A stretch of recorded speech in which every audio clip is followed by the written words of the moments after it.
I'll tell you, as a pastor, it's overwhelming at times to look at the communities that you're in and feel that you're somehow responsible to care for these people.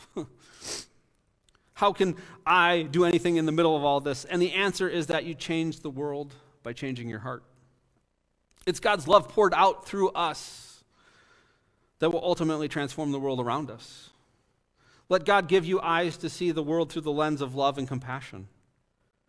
There's a point in the story of Jesus where he looks at the city of Jerusalem and he weeps. He grieved for it. He lamented over it because this city, this people that he loved because God loved it, could not find peace on its own.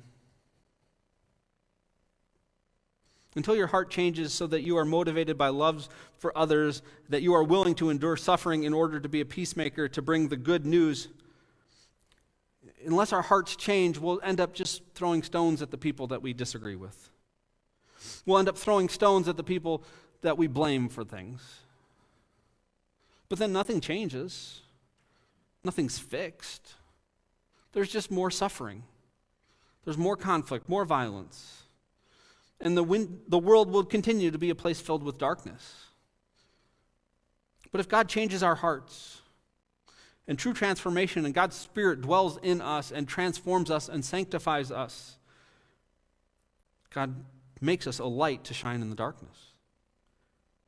If you let God send you on a mission to bring hope, not condemnation, then you'll start to see things happen around you. If you remember, it only takes a small light in a dark room to remove the darkness from that room, right? A tiny light in a dark room lights up that whole space. And so I invite you today to have your own Damascus Road experience.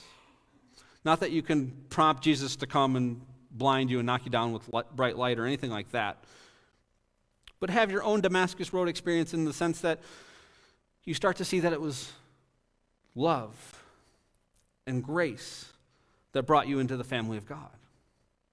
It's not your ability to follow rules that allows you to be called a Christian, a child of God. It is God's love and grace that brought you in.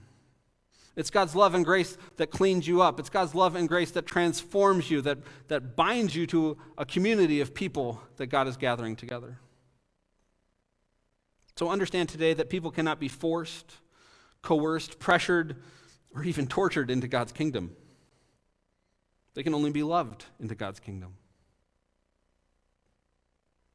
You can change the world by having your heart changed.